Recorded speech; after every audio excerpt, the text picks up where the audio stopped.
இந்த படத்துக்கு இந்த பாடல்கள் பார்க்கும்போது அந்த சுடுகாட்டில் விரகதாபம் உள்ள ஒரு பாட்டு, ஒரு புது கான்செப்ட்.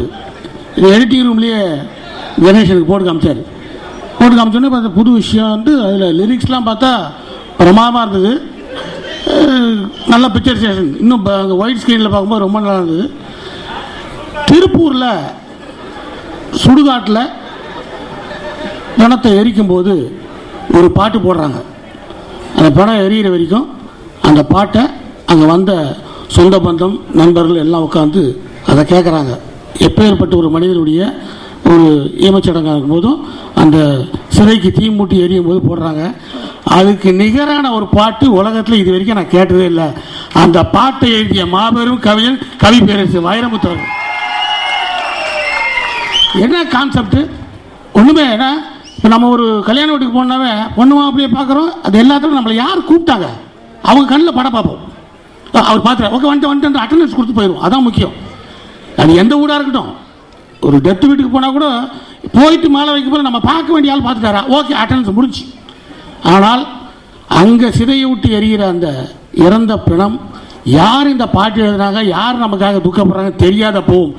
அந்த இறந்த உடம்புக்கு பாட்டு எழுதணும் சொன்ன எழுதி முடித்த ஒரே கவிஞன் வைரமுத்து சார் தான். அது எல்லாத்தோட அதுக்கான மொத்த செலவையும் அவரே செஞ்சிருக்காரு. அதான் மிகப்பெரிய விஷயம். இந்த படத்தினுடைய கதாநாயகன் பாலுமேந்திரா அவர்களுடைய அந்த பட்டறையிலேருந்து பட்டை தீட்டப்பட்டவர். அப்புறம் கதாநாயகி ஒரு நந்தி அவார்டு வாங்கினேன். அப்புறம் இயக்குனர் நான் இந்த படத்தில் நடிச்சிருக்கேன் அந்த படத்தில் நடிச்சிருக்கேன் அவர் பட்டியலாம் கொடுத்துருக்காரு. ஊருக்கு பேரில் நடிச்சிருக்கேன். அப்புறம் ஒரு லிஸ்ட்டாக போட்டிருந்தாங்க கேமராமேன் யார் எல்லாம் போட்டு.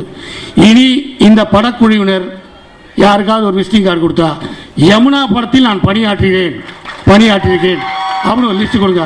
அந்த அளவுக்கு இது வெற்றி பெற வேண்டும் என்று வாழ்த்தி விடைபெறுகிறேன். நன்றி, வணக்கம். வணக்கம், குட் மார்னிங் எல்லாருக்கும். especially respected dignitaries on the stage இந்த மேடத்தில் இருக்கீங்க. அது மட்டும் இல்லை, எல்லாம் என்னோட மச்சாஸ் அங்கே மேலே இருக்காங்க. எல்லாம் ஐயோ கொஞ்சம் இன்னொரு ஜாஸ்தி வேணும் எனக்கு, அதான் நான் சொல்கிறேன். Thank you so much. இன்னைக்கு நான் இந்த படம் பற்றி நான் பேசுகிறேன். ஸோ அதுக்காக நான் இங்கே இருக்கேன். ஸோ நான் என்ன நினச்சிட்டே, ஒரு படம் ஒரு பில்டிங் மாதிரி இருக்குது. ஒரு பில்டிங்காக 4 pillars ரொம்ப முக்கியம் இருக்குது. Producer, director, actor and actress. I think in the padam success kaga adella all the 4 pillars are very strong. Ella hero pati pesre Satya and adana trailer பார்த்தாச்சு. ட்ரெய்லரில் சத்யாவோட அது அவளோட பர்சனாலிட்டி ரொம்ப பவ்யமான இருக்குது, ரொம்ப பெருசாக இருக்குது. ஸோ நான் நினச்சிட்டேன் okay 162 tall guy will walk on the stage அந்த மாதிரி நான் நினச்சிட்டேன். ஆனால் இங்கே வந்து அப்புறம் நான் பார்க்குறேன் ஒரு சின்ன குழந்தை மாதிரி இருக்கீங்க. ஆனால் நான் என்ன சொல்கிறேன், ஐ திங்க் அது பாலுமேந்திரா சார் ஸ்கூலில் ஐ திங்க் அவளோட ஸ்டூடெண்ட் இருக்கீங்க நீங்கள். ஸோ ஐ திங்க் அது ரொம்ப அழகாக ஆப்பர்ச்சுனிட்டி இருக்குது. உங்களுக்கு நல்வாழ்த்துக்கள். இந்த படத்தினுடைய இயக்குனர் கணேஷ் பாபு அவர்கள் காலச்சக்கரம் எனும் கவிதை நூல் எழுதியவர், கவிஞர் இயக்குனராக இருக்கிறார். அந்த கவிஞரை கவி பேரரசு அவர்கள் வந்து வாழ்த்து வந்திருக்கிறார்கள். ஒரு கவிஞனுடைய வாழ்த்து நிச்சயமாக வெற்றியாக இருக்கும். ஆகவே கவியரசர் வந்து வாழ்த்துகிறார் என்றால் அந்த படம் வெற்றி படம், அந்த இயக்குனர் வெற்றி இயக்குனர். ஆகவே அந்த கணேஷ் பாபு அவர்கள் அவர் ராமசாமியினுடைய நாடகத்துறையினுடைய மாணவர். பாரதி, ஆட்டோகிராஃப், மொழி, சிவகாசி, ஆனந்தபுரத்து வீடு ஆகிய 35 படங்களுக்கு மேல் குணச்சித்திர வேடங்களில் நடித்தவர். அந்த விஷயத்தை சொல்லும்போது ஒரு விஷயம் சொல்லுவேன். இங்கே இருக்கிற இயக்குநர்கள் எல்லாம் நடிகர்கள் ஆகிட்டு இருக்கிற போது நடிகர் இயக்குநராக இருக்கிறார் என்பதற்கு ப்ரூஃப் நம்ம கணேஷ் பிரபு அவர்கள். ஹீராவின் கிடைநாவலை ஒருத்தி என்ற பெயரில் படமாக்கிய போது அதில் ஹீரோவாக நடித்தவர். இந்தியன் பனோராமாவில் பங்கேற்ற படம் அது. ஜெயகாந்தன் அவருடைய ஊருக்கு 100 பேர் என்ற நாவலை பி. லெனின் இயக்கிய போது அதில் நடித்தவர் இந்த நடிகர் கணேஷ் பாபு அவர்கள். அதுவும் இந்திய பனோராமாவில் இடம்பெற்றது. அது இப்படி கணேஷ் பாபு அவர்கள் நடிகராக இருந்து இன்றைக்கு இயக்குநர்களாக இருக்கிறார். அவர் சரியான இயக்குனரா என்பதற்கு வேற ஒன்றுமே சாட்சி வேண்டாம், நாம் பார்த்த காட்சிகளே சாட்சி. ஆகவே நிச்சயமாக அவர் சிறந்த இயக்குனராக வருவார், வர வேண்டும் என்று நாம் எல்லாம் சேர்ந்து வாழ்த்துவோம். அனைவருக்கும் வணக்கம். First of all, I want to thank all the guests for taking out time and coming here to bless us. Thank you so much. And I want to thank my director, sir, for giving this opportunity. It's a privilege to be a part of Yamuna. And let me finish up soon.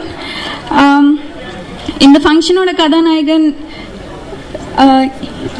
எங்களது music director இலக்கியன் சாருக்கு நான் முதல்ல congratulate பண்ணுறேன். I'm sorry, I'm trying Tamil, I'm not fluent in it. இந்த பாட்டு மிகப்பெரிய hit ஆகும்னு நம்புகிறேன்.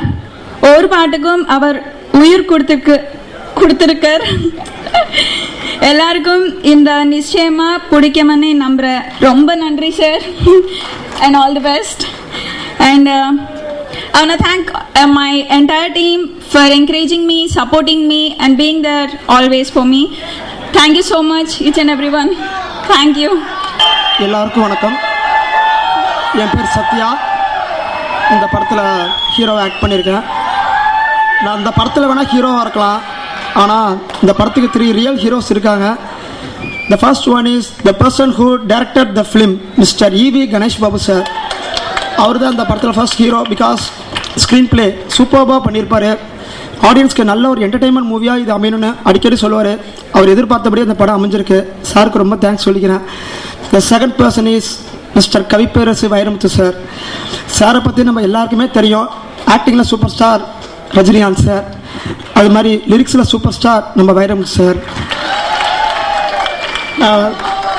நான் நடித்த ஃபர்ஸ்ட் மூவிலேயே சாரோட லிரிக்ஸ் அப்படிங்கிறது எனக்கு ரொம்ப பெருமையாக இருக்குது.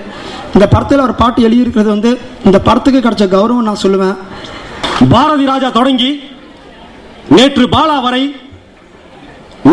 நாளை மறுநாள் விண்ணிலே பறந்து விஸ்வரூபம் படத்துக்காக பாடலை வழங்கக்கூடிய கவிப்பேரரசு அவர்கள் யமுனா திரைப்படத்துக்கும் பாடலை வழங்கி இருக்கிறார்கள் என்பதற்காக யமுனா குழுவில் அத்தனை பேரும் பெருமைப்படுகிறோம். அடுத்து தயாரிப்பாளர்கள். குர்ஆனில் ஒரு வாசகம் வரும், உழைத்தவன் வேர்வை காய்வதற்குள் அவனுக்கு ஊதியம் கொடுத்து விடு என்று. இங்கே உழைப்பவனுக்கு வியர்வை வருவதற்கு முன்பாகவே ஊதியம் கொடுக்கப்படுகிறது. ஷூட்டிங் ஸ்பாட்ல நிறைய நாள் 20 மணி நேரம் 22 மணி நேரம் ஷூட்டிங் போகும்போது நானும் கேமராமேனும் கொஞ்சம் ஒரு மயக்கம் வர மாதிரி ஒரு கிட்னஸ்லாம் வந்துருச்சு. எவ்வளோ நேரம் ஆச்சு தூங்கினேன்? இல்லைங்க ஒரு 22 மணி நேரம் போயிட்டு இருக்கு ஷூட்டிங்னு. சார் சிவா சார் இல்லைங்க படுத்துங்க, கேன்சல் பண்ணுங்க, எவ்வளோ லாஸ் ஆகும் பரவாயில்ல அப்படிலாம் சொன்னார். ஆனால் உண்மையிலே மறக்கவே முடியாது. எவ்வளோ ஒரு பட்ஜெட் சொல்லி அதோட கூடுதலாக ஆச்சு. உண்மையிலே நேருக்கு ஹெல்ப் பண்ணிட்டு இருக்காங்க ஸ்ரீஹரி பாலாஜி மூவிஸ் தயாரிப்பாளர்கள். மறக்கவே முடியாது. சிவானந்த சார், நண்பர் ஜெய் கார்த்திக், ஈரோடு குணா அவர்கள், விருதயம் பாண்டி அவர்கள், ஐயப்பன் அவர்கள், இப்படி நண்பர்கள், ஈரோடு குமார் சார், எல்லாருமே என் வாழ்க்கையில் ரொம்ப மறக்க முடியாத நபர்கள். இங்கு பேசியவர்கள் எல்லாம் குறிப்பிட்டார்கள். பெரிய படங்களுக்கு மட்டுமல்ல, சின்ன படங்களுக்கு வைரமுத்து ஆழமாக எழுதுகிறார், ஈடுபாட்டோடு எழுதுகிறார் என்று சொன்னீர்கள். நான் அதில் தனிப்பட்ட பாசம் வைத்திருக்கிறேன். ஒரு இளைஞன் புதிதாக என்னை தேடி வருகிற போது அவன் கண்களை கவனிக்கிறேன். அதில் லட்சிய வரிக்கு கீழே ஒரு சோகம் இருப்பதையும் கவனிக்கிறேன். எல்லா இளைஞனும் தமிழ்நாட்டில் இருக்கிற அத்தனை மாவட்டங்களில் இருந்தும் ரயில் ஏறுகிற போதும் பேருந்து ஏறுகிற போதும் ஒரு லாரியை பிடித்து வந்து இறங்குகிற போதும் ஒரு தவிப்போடு தான் சென்னைக்கு வந்து இறங்குகிறான்.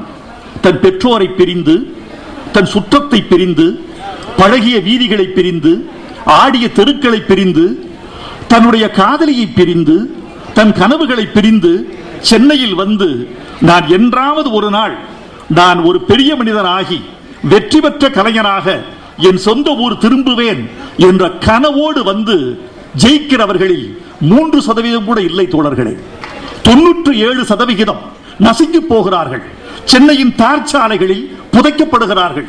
அவருடைய கனவுகள் மெரினா பீச்சில் கரைந்து போகின்றன. அவருடைய நம்பிக்கைகள் இங்கிருக்கும் அவமானங்களால் நசுக்கப்படுகின்றன.